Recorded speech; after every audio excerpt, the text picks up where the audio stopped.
Lipun channel bu mityeng tabiriba khwai tarabu channel asigi maikeidagi taramna okjari. Iramdamgi oiba phungawari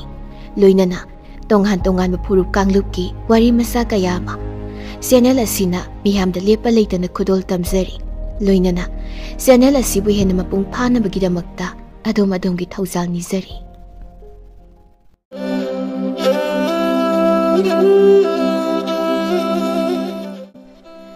Ngasisu mahaugsagumna yamna nungairaba wari amakhak puduna lakchari.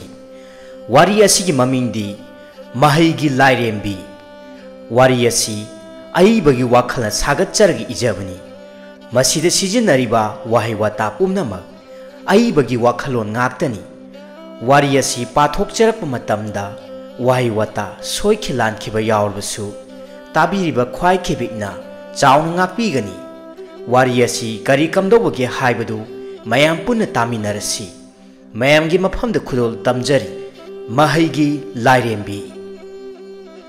Thaina mamangai khulen khunjau kauba lamdam ama leirami.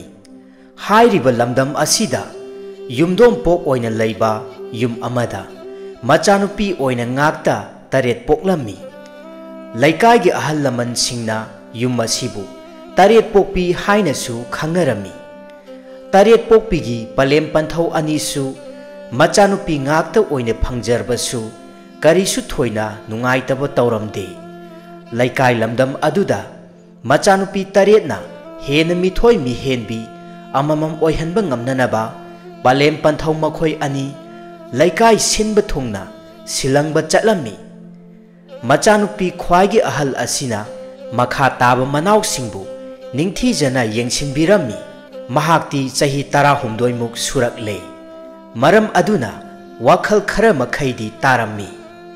Khwaigi iton tonbi tare subi adudi yamna supikli.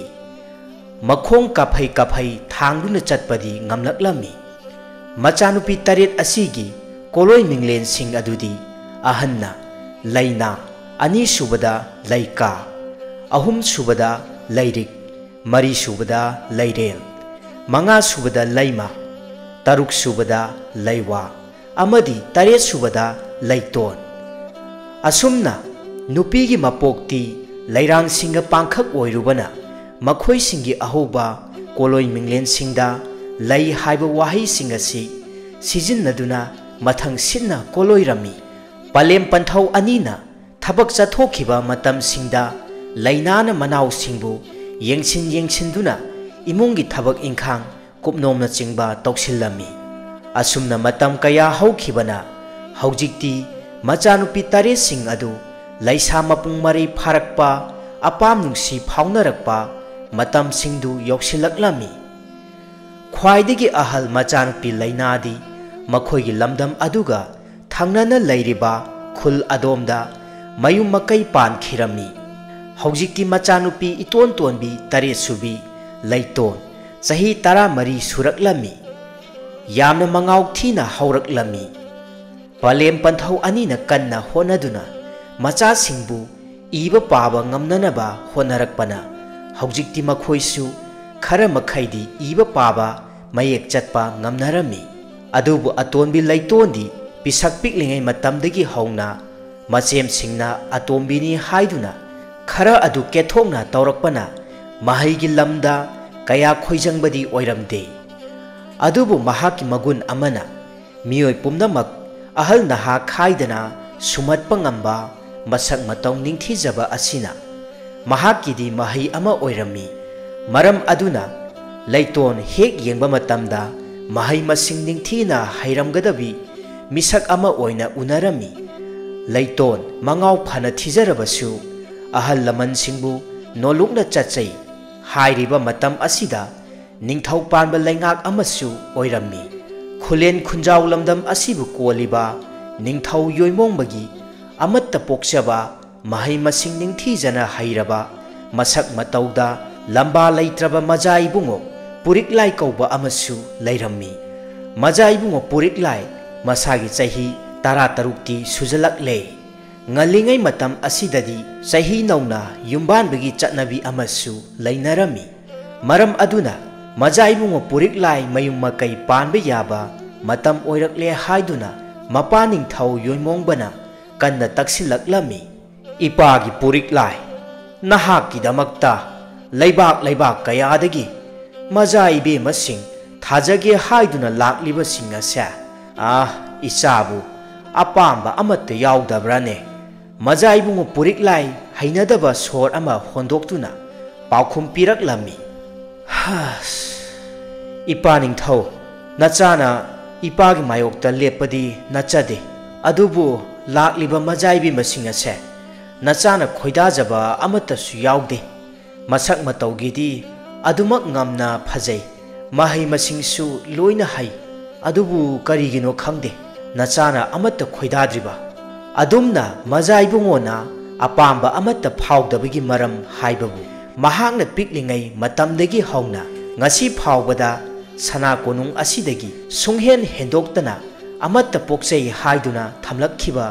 amadi mahai masingi lamda oirabasu sana konung asida ahaiba oja sing thamduna tamhalakhi pumna maksing asina kanagumbi laisabi amataga onsinnaduna wari watai sanaraktaba apam nungsi phongdoknaraktaba sing asina oiramba tai khalladuna mapaning thau yoimongbana wakhal pumnamak khantharaga majaibungoda nungsina asumna hairaklammi fare isa ibungo sumdaurasi sahi ama muktine nahak lam koibu oina lamdam kaya laibak kaya koina chacharuro adubu tawbatabu isana chatpa matamda adumna majaibungogi ningthi jaraba fijet laiting set chabadi yaroi ko icham chamba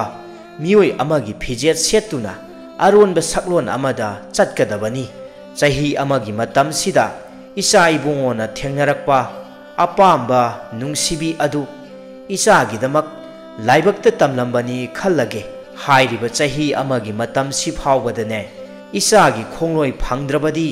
ipana silliba thorang pumba asida isana yaningde haibadi yaroi ko mapaning thau yoimongbagi wafam adu tabada majaibungo purik lai wakhal munna khantharaba matungda asumna khumlaklami ipaning thau phagani matam aduda nacha karisu athingba thamjaroi fare ngasi haiba numit asina khwaidagi pharabani khongsanbagi matamsu aduna isa ibungona ne sahi amagi oina khongsan jaduna nahaki taloi oigadabi adu thizaruro ado ipane isa ibungoda wafam amatangdi hana khanghalauge ko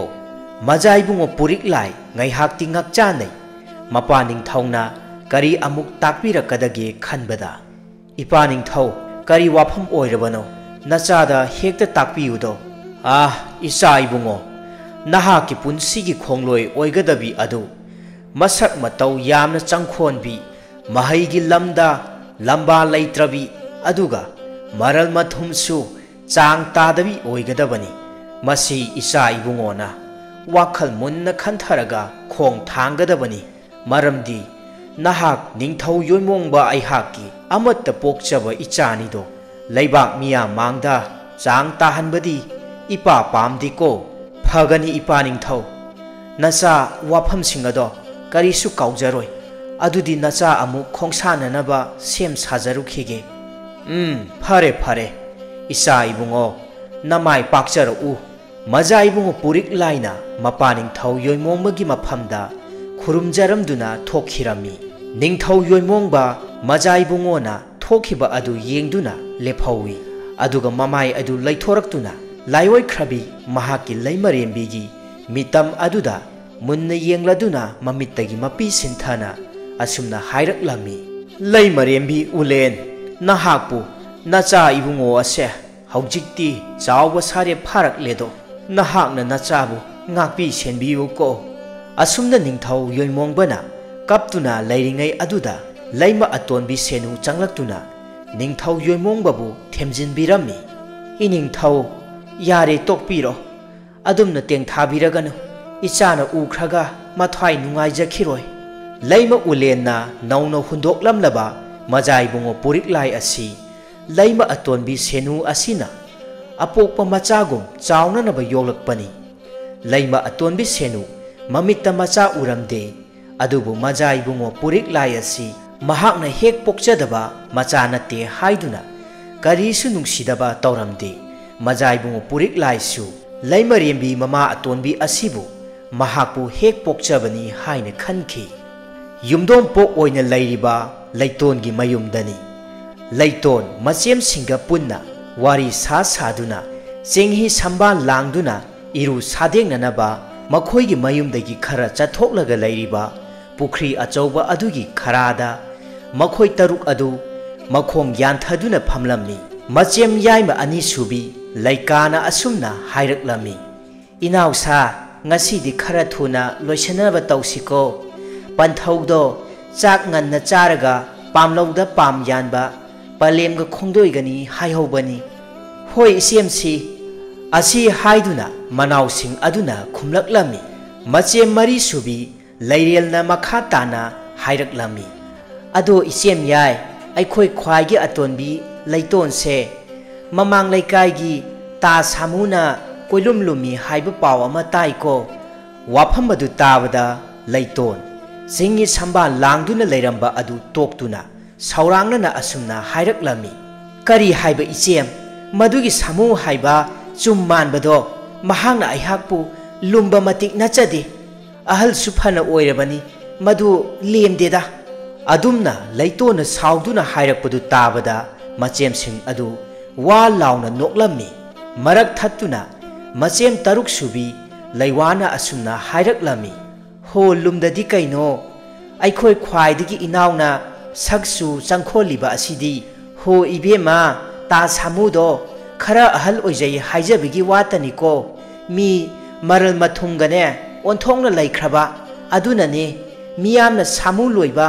सामु हाइनरिबदो असि हाइदुना मचेम सिंग अदु वा वा लाउना नोक्लम्मी मचेम सिंगना नोकपदु उरगा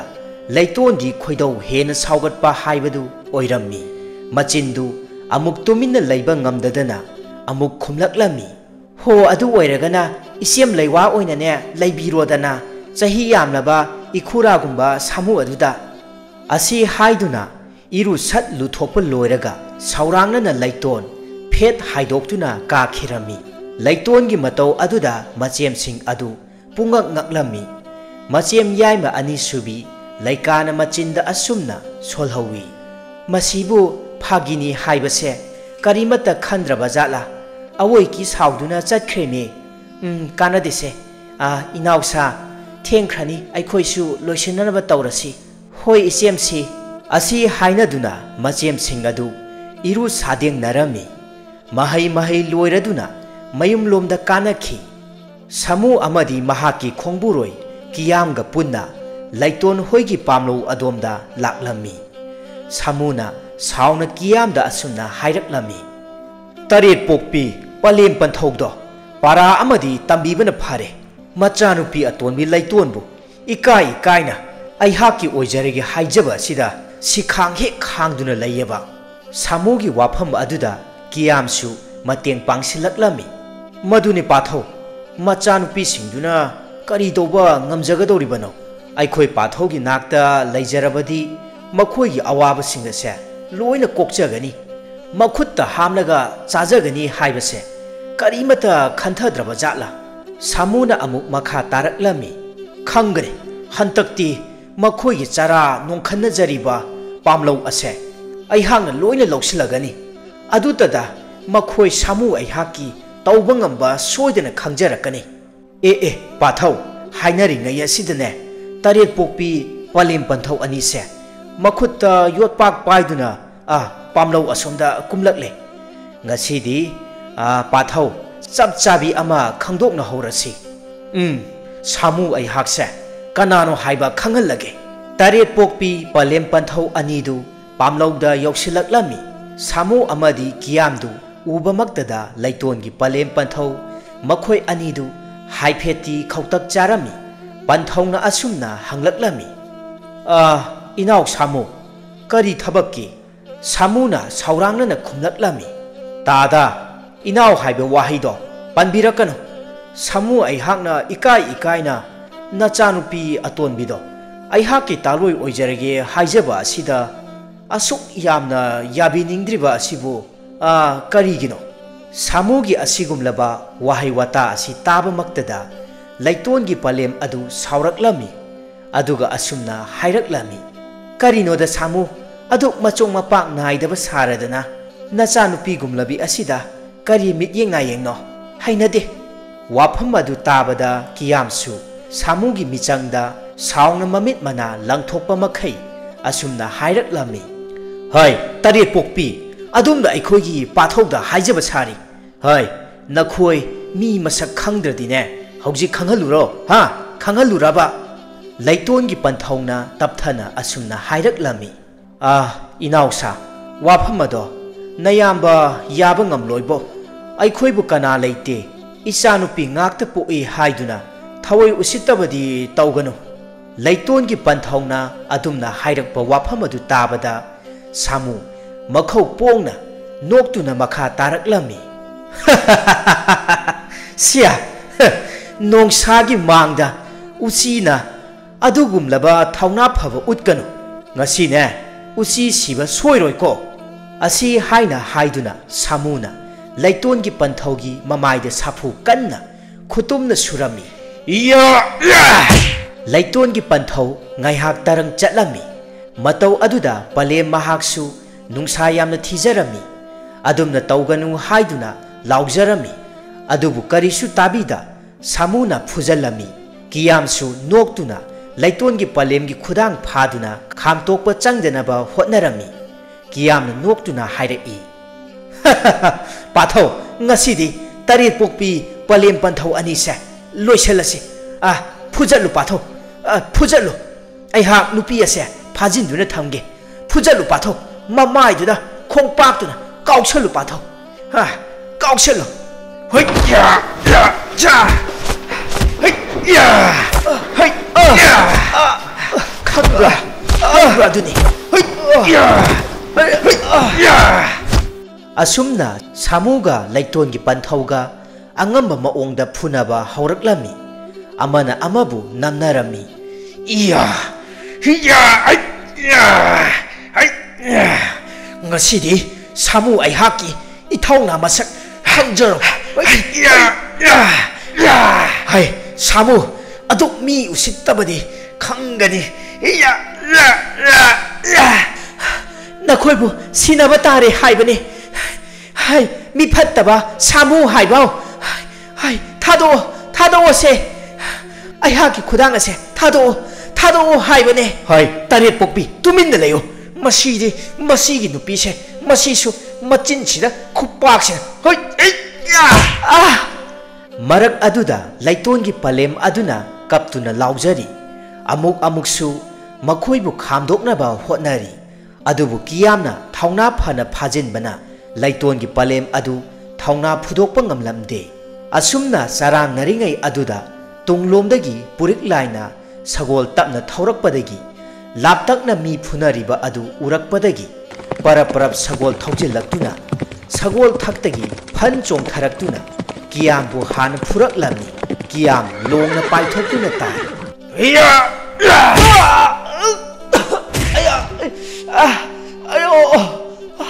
aya ningonga loina sujangra ayo kanano abu laklibasida ayo samuna laitongi panthau adubu yamna thina phurami madudagi purik laisu khonglei thuna changsilaktuna samubu tunglomdagi phutharaklami purik laigi masama u pharaba khutum aduna samugi makokta amuktang phuthbabu samu ngaihakti tarang chatli madudagi kiyamna chensilaktuna samubu haugatpirami ayo pathau ho pathau aikhoi mafam ase thadokuna chelhaurasi madu natrabadi aikhoi oinane yaibi thawai mangba soiroi chasilao pathau lao se haugalo chasilao pathau asi haiduna kiyamna samubu yamna wana chingduna pukhirami samu makhut khudombi aduna singnaduna chatkhirami purik laina changsilaktuna laitongi panthau adubu ꯍꯧꯒꯠꯄꯤꯔꯝꯃꯤ ꯄꯂꯦꯝ ꯑꯗꯨꯁꯨ ꯆꯦꯟꯁꯤꯜꯂꯛꯂꯝꯃꯤ ꯄꯨꯔꯤꯛ ꯂꯥꯏꯅ ꯍꯪꯂꯛꯏ ꯄꯟꯊꯧ ꯃꯥꯟꯕ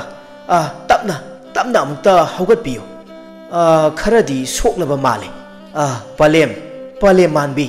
ꯃꯇꯧ ꯀꯝꯗꯧꯅ ꯐꯤꯕꯝ ꯑꯁꯤꯗ ꯂꯩꯇꯣꯟꯒꯤ ꯄꯂꯦꯝ ꯑꯗꯨꯅ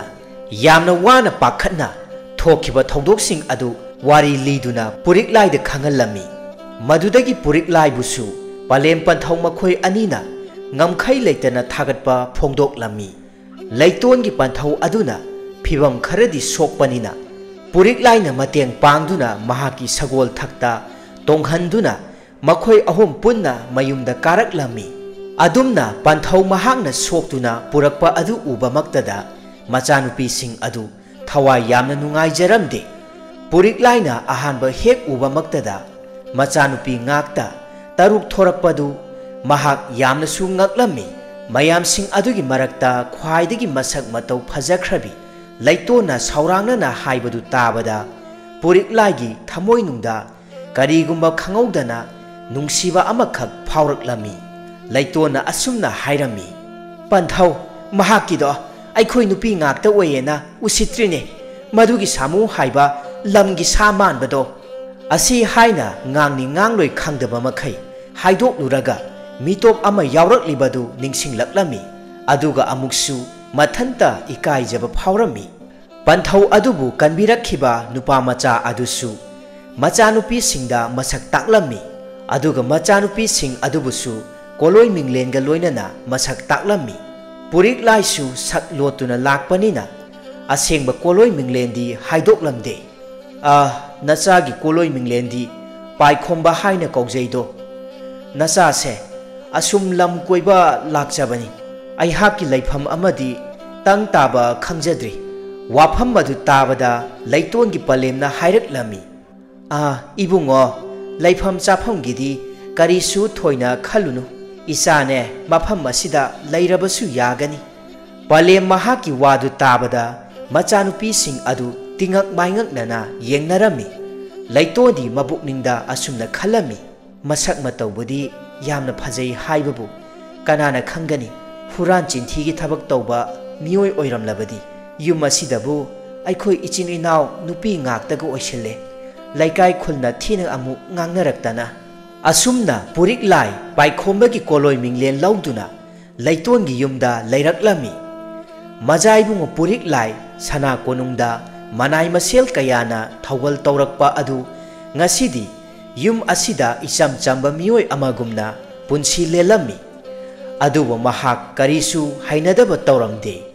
लैतोनगी चेंगलौ सक्तम उजारगा हेनदु मफम असिदा पुंसीगी लैनिंगलक्लमी अदुबो महाक वाखलदा असुमना खंदबदी नत्ते युमसिदा नुपी ngakतना लैसले पाखंग मचा आयमा लैबसे लैकाय खुलगी अहल लमनसिंगना करी अमुक हाइनरमगनी युमसिगी थबक इंखांग अकनबसिंगदी अइहांगना लोइना तौबीरी अदुमना पाइखोंबा वाखल खंदुना असुम फमदुना लैरिङै अदुदा लैतोन लाक्लम्मी अदुगा हंगलक्लम्मी ता पाइखोंबा करी वाखन खलिनो इचन करीसु खंदेदा अदो ता पाइखोंबबु अइखोइगी युमदा लैबसे नुंगाइतब्रो पाइखोंबगी सकलोन लौरिबा पुरिक लाई ममोन नोक्तुना खुमलक्लमी याम नुंगाइये अइहाकिदी इचे इचन अमत्तसु लैते वाफम अदु ताबदा लैतोन यामना ngakna hanglaklammi ता पाइखोंबगी इचिन इनाउसे कया ओइदुनो अइहा इथंतनिदा असुमना वारी सानरिङै मतम अदुदा लैबाक निंथौगी पाउजेल अमखक लैकाय खुल फाउदुना असुम लाक्लम्मी ताव ताव ताव खुलेन खुंजाव लमदम असिगी खुंजा पुंबा सना कोनुंगदगी इनिंग थौगी सना याथंग अमखक पुदुना लाक्ली पाउजेल अदुदी हयेंगी नुमित असिदा सना कोनुंगदा कारक्त्रिबा लोइपोट पुंबा कारक्कदबनी करीगुंबा लोइपोट कानरक्तब तारबदी इनिंग थौ महाकी अकनब चैराक फंगनिदो तादब ताहौ खंगदब खंगहौ असी हाइदुना सगोल लानी अदुना लाउ लाउदुना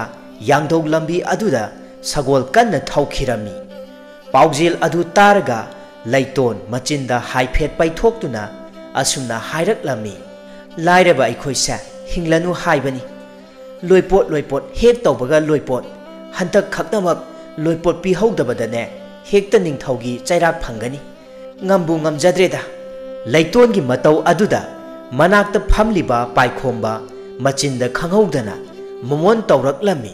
ꯑꯗꯨꯒ ꯂꯩꯇꯣꯟ ꯌꯦꯡꯗꯨꯅ ꯃꯈꯥ ꯇꯥꯅ ꯍꯥꯏꯔꯛꯂꯝꯃꯤ ꯏꯆꯜ ꯈꯣꯏꯒꯤꯗꯤ ꯂꯧ ꯀꯌꯥꯝ ꯎꯒꯦ ꯋꯥꯍꯪ ꯑꯗꯨ ꯇꯥꯕꯗ ꯂꯩꯇꯣꯟ ꯋꯥꯈꯜ ꯍꯥꯏꯐꯦꯠ ꯅꯨꯡꯉꯥꯏꯇꯅ ꯃꯈꯥ ꯇꯥꯅ ꯍꯥꯏꯔꯛꯂꯝꯃꯤ ꯇꯥ ꯄꯥꯏꯈꯣꯝꯕ ꯑꯩꯈꯣꯏꯒꯤꯗꯤ ꯂꯧꯁꯦ ꯌꯥꯝꯅ ꯎꯕ ꯅꯠꯇꯦꯗ ꯃꯃꯥꯡꯒꯤ ꯅꯍꯥꯟ ꯅꯣꯡꯃ ꯇꯥ ꯄꯥꯏꯈꯣꯝꯕꯅ ꯄꯟꯊꯧꯕꯨ ꯀꯜꯂꯛꯄ ꯃꯐꯝ ꯑꯗꯣ ꯃꯗꯨꯗ ꯎꯔꯤꯕ ꯄꯥꯝꯂꯧ ꯈꯔ ꯈꯛꯇꯨ ꯅꯠꯇꯅ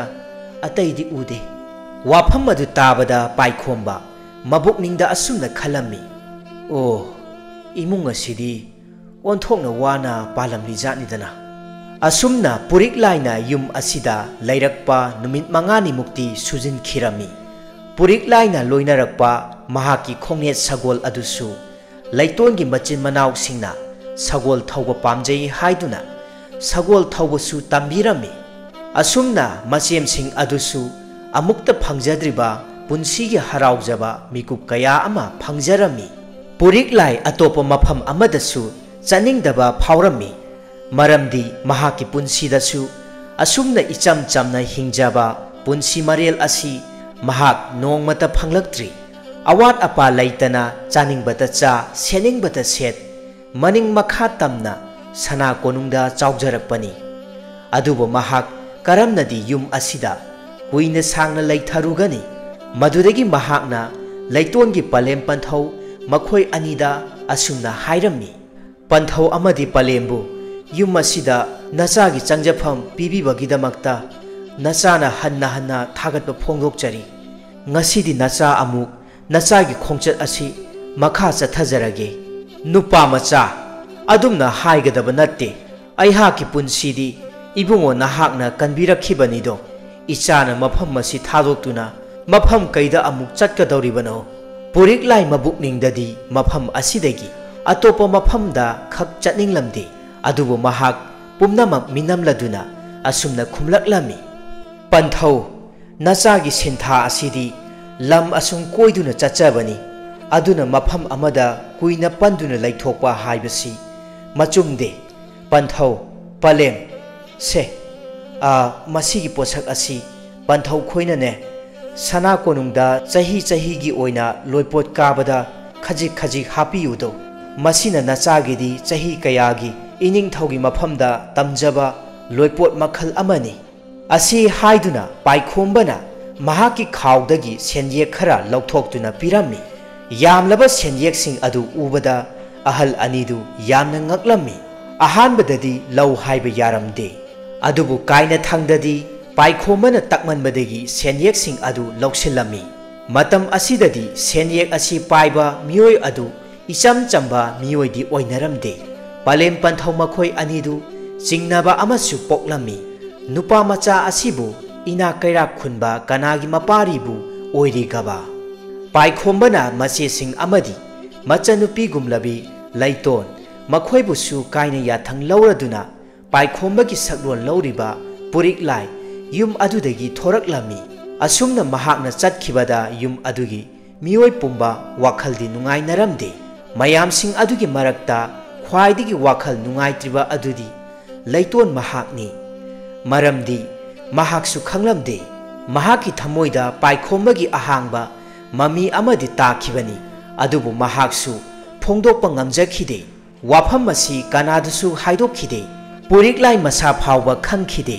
ಅದುಬು ಪುರಿಕ್ ಲೈನ ಯುಮ್ ಅದುದಗಿ ಖೋಂಗ್ ಥಾಂಗ್ದೋಕ್ತುನ ಚಲಮ್ದಾಯ್ ಮಿಕುಪ್ತ ಚೇಂಗ್ಲೌ ಸಕ್ತಮ್ ನಿಂಗ್ಥಿಜಬಿ ನುಜಾ ಲೈತೋನ್ ಮಹಾಕಿ ಕೊಯ್ರಾವ್ನಬಿ ಮಿಸ್ನಾ ಅನಿದ ಪಿರಾಂಗ್ ಮಕೋಯ್ ಲಾಂಗ್ಖಿಬ ಅದುದಿ ಪುರಿಕ್ ಲೈನ ಹೈಫೆಟ್ ಉಹೌಖಿರಮಿ ಅಸೋಮ್ದನ ಕಿಯಾಮ್ದು ಹರಾವ್ ಹರಾವ್ನ ಚೇಲಕ್ತುನ ಸಾಮೂಗಿ ಮಫಂದ ಪಾವ್ ತಮ್ಲರೆ ಪಾಥೌ ngasiꯗꯒꯤ ꯑꯩꯈꯣꯏꯗ ꯀꯅꯥꯅꯁꯨ ꯌꯦꯠꯄꯤꯅꯕ ꯂꯩꯔꯔꯣꯏ ꯄꯥꯊꯧꯒꯤ ꯅꯤꯡꯕꯁꯨ ꯁꯣꯏꯗꯅ ꯊꯨꯡꯂꯒꯅꯤ ꯀꯔꯤꯅꯣ ꯀꯤꯌꯥꯝ ꯅꯍꯥꯛꯅ ꯑꯗꯨꯛ ꯆꯔꯥꯡꯅꯔꯤꯕꯗꯨꯅ मरमदी सेंगना हाइदे करिनो हाइबने अदुबु पाथौ तरेट पोक्पी होइदने साफबा तंबा पाखंग मचा अमा लैबदो ngasi atopo mafamda khongdoikhre wafam adu tabada samu ngakcha narami amadi amuksu haraujjarami natikiya wafam adubu tasengnamakki chumdi chumle ko phagi gadi natte ko patho chummi haibani me imit mangnane uraklabani makhoigi imungi miyoi singna nupa macha ado thindokhi o kiyam ngasi di samu aihakse onthongna wakhal nungai khreda paw nungai ba purakpagi damakta ngasi di kiyam nahaki chaningba apambaduta hayu samu aihakna loina thaurang tawragadabani asi hainaduna makhoi ani wawa launa noklami sana konungdani ningthau yoimongbana mahaki aronba lanmida paw hanglaklami lanmi kari pawdi lai hayu isa ibungo mahakti kamdori lanmi aduna asumna pakhum piraklami iningthau majai bungo hojik mak khulen khunjaw lamdam aduda yumdom pok oina leiba macha ningol ngakta pokpa imung amada numit mangani mukti leiramlaga yum adu thadoktuna atopo mafam amada mahak lotuna lairi aduga wafam amana iningthau hayu kari wafam oirabano hekta hayu ne iningthau sumdobani hairiba khulen khunjaw lamdam aduda khutkan pangalaba maran mathum marang kaina leiba samu kauba miyoi amadi lei hairiba miyoi aduna majai bungona saidang lamba imung adugi machanupi leiton kaubi adubu yamna pamjai nupi macha adunadi yaba kauba leiramde asi haiduna aronba paw kaya ningthogi mafamda lani aduna hangatcharami samu amadi kiyamna miyoi kharaga lautuna duna selna miyoi singadu nektuna asengba tanja lauduna leiton phaduna umangi mafam amada puraklami machin mamai makhut chena punkhibana leiton karisu lawba ngamlamde asomdana leiton gi yumda ningthogi lami khara changlaklami matau aduda machem sing adudi yamna pakhatnarami machemna hanglaklami kari doba yawrabage angamba sa aikhoi yum masibu ngaknanaba majai bungona tharakpani wafam adu tabada machem sing adu yamna ngaklami aduga asumna hanglaklami kari haiba maramna karigi nakhoigi atonbi leiton adu mabuk phatraba samugi miyoisingna lona phaduna pukhre wafam adu tabada machem sing adu karino hairiba asibu haiduna pakhatnarami leiton phakhiba asi leiton amadi mahaki mathakta leibi machem aduga makhoigi pamlo adomdagi hankraba matung leiton hai chaningi haiduna makhoigi pamlo leiriba adomdagi khara chatlaga leiba haira marang kaina hauba mafam adomda lakpa matamda samugi miyoi singna lumduna leitonbu phakhibani aduga leitongi mache adubuna phuduna thamlambani asomdana umang aduda leiton pakhatna nupa sing aduna ikoi koisina leirami samuna noktuna asumna hairaklami leirang pangkhak oibi leiton ngasi haiba numit asidagidi samu aihaki taloi singda chanduna naning nakha tamjaro nuja nahakpu nunga yaifana thamjagadoribani asi haiduna makhutuna leitongi samlang adubu soke haine hek tawbaga tunglomdagi khangaudana mamit mamai khumba nupa amana sapu kanna khongpakna kauraklami hikya samu longduna laptakna leimaide tarami mayam sing adu hupchillaktuna nupa aduga punna akan mama ongda phunaraklami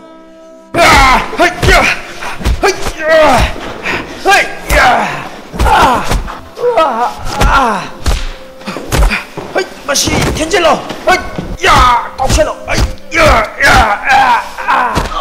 asumna mamai mamit khumba nupa aduna mayam sing adubu angamba thakta honaduna loina phudatlami mayam sing adu sanduna makhong makhut tekpa yaw ihing nahing saba yaw tawrami ꯂꯩꯇꯣꯟꯅ ꯀꯤꯅ ꯑꯗꯨꯅ ꯂꯩꯕ ꯑꯗꯨꯗ ꯅꯨꯄꯥ ꯑꯗꯨꯅ ꯆꯪꯁꯤꯜꯂꯛꯇꯨꯅ ꯂꯩꯇꯣꯟꯕꯨ ꯌꯦꯡꯗꯨꯅ ꯍꯥꯏꯔꯛꯏ, ꯏꯆꯟ, ꯀꯔꯤꯁꯨ ꯁꯣꯛꯇꯕ ꯅꯠꯇ꯭ꯔꯥ? ꯂꯥꯎ, ꯆꯠꯁꯤ ꯂꯥꯎ꯫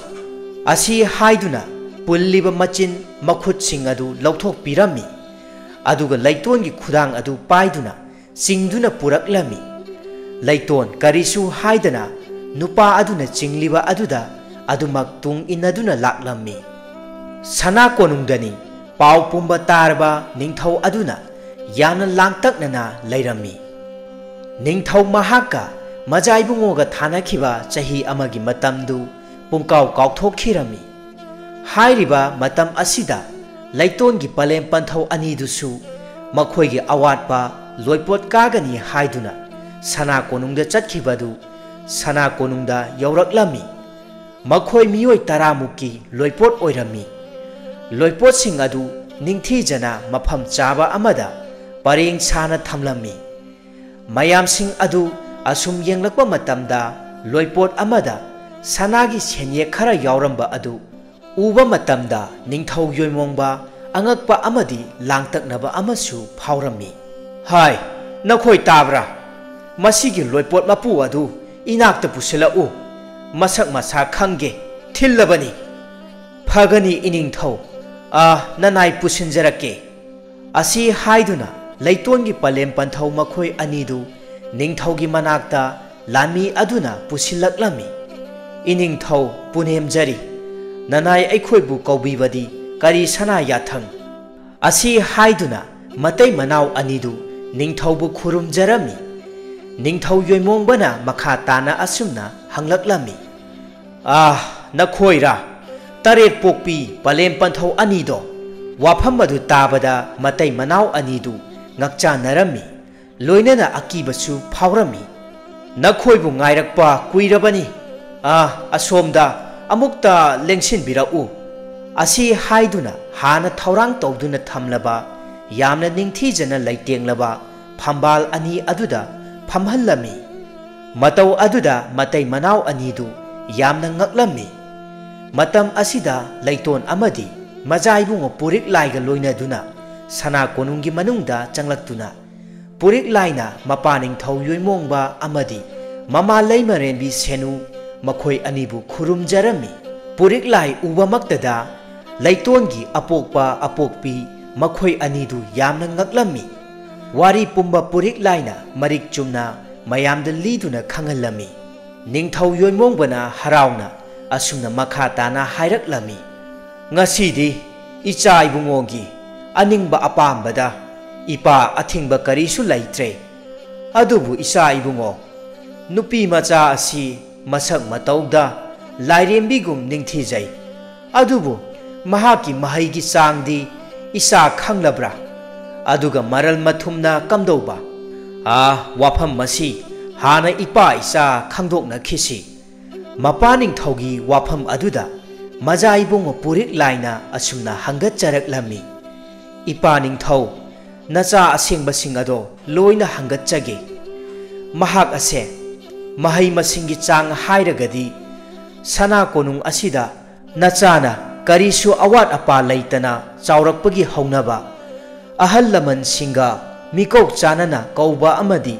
ꯂꯣꯏꯅꯕ ꯐꯪꯖꯔꯛꯇꯕ ꯑꯗꯨ ꯂꯩꯇꯣꯟ ꯃꯍꯥꯛꯀꯤ ꯃꯐꯝꯗꯒꯤ ꯐꯪꯖꯔꯦ꯫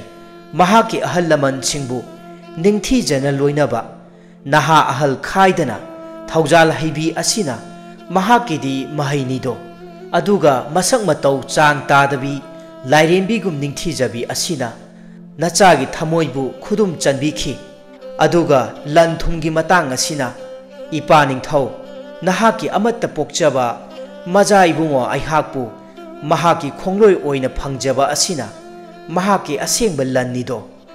ꯑꯗꯨꯅ ꯃꯍꯥꯛ ꯑꯁꯦ ꯃꯍꯩꯒꯤ ꯂꯥꯏꯔꯦꯝꯕꯤꯅꯤ꯫ ꯑꯗꯨꯝꯅ ꯃꯖꯥꯏꯕꯨꯡꯉꯣ ꯄꯨꯔꯤꯛ ꯂꯥꯏꯒꯤ ꯋꯥꯐꯝ ꯑꯗꯨ ꯇꯥꯕꯗ ꯃꯄꯥ ꯅꯤꯡꯊꯧ ꯌꯣꯏꯃꯣꯡꯕ ꯄꯦꯜꯂꯗꯨꯅ ꯈꯨꯗꯛ ꯑꯗꯨꯗ ꯂꯩꯇꯣꯟꯕꯨ ꯃꯃꯧ ꯑꯣꯏꯅ ꯂꯧꯁꯤꯟꯕꯤꯈꯤ꯫ ꯑꯁꯨꯝꯅ ꯂꯩꯇꯣꯟ ꯑꯃꯗꯤ ꯃꯖꯥꯏꯕꯨꯡꯉꯣ ꯄꯨꯔꯤꯛ ꯂꯥꯏ ꯂꯩꯕꯥꯛ ꯃꯤꯌꯥꯝ ꯃꯥꯡꯗ ꯆꯥꯎꯅ ꯂꯨꯍꯣꯡꯗꯨꯅ 8 ꯄꯣꯛꯄꯤ ꯄꯂꯦꯝ ꯄꯟꯊꯧ ꯃꯈꯣꯏ ꯑꯅꯤꯁꯨ ꯃꯌꯥꯝꯒꯤ ꯃꯃꯥꯡꯗ ꯆꯥꯡ ꯇꯥꯗꯕ ꯃꯤꯑꯣꯏꯁꯤꯡ ꯍꯥꯏꯕꯗꯨ ꯑꯣꯏꯈꯤ ꯑꯃꯗꯤ ꯅꯨꯡꯉꯥꯏ ꯌꯥꯏꯐꯅ ꯄꯥꯟꯈꯤꯔꯝꯃꯤ꯫ matang asida ngasigi phungawari asi loisinjare matung tarakpadasu hena nungai nungairaba wari kayama channel asina lepa leitana miyam gidamakta puduna lakpa ngambo oijage mayam pumnamakpu hanna hanna thagatpa phongdokchari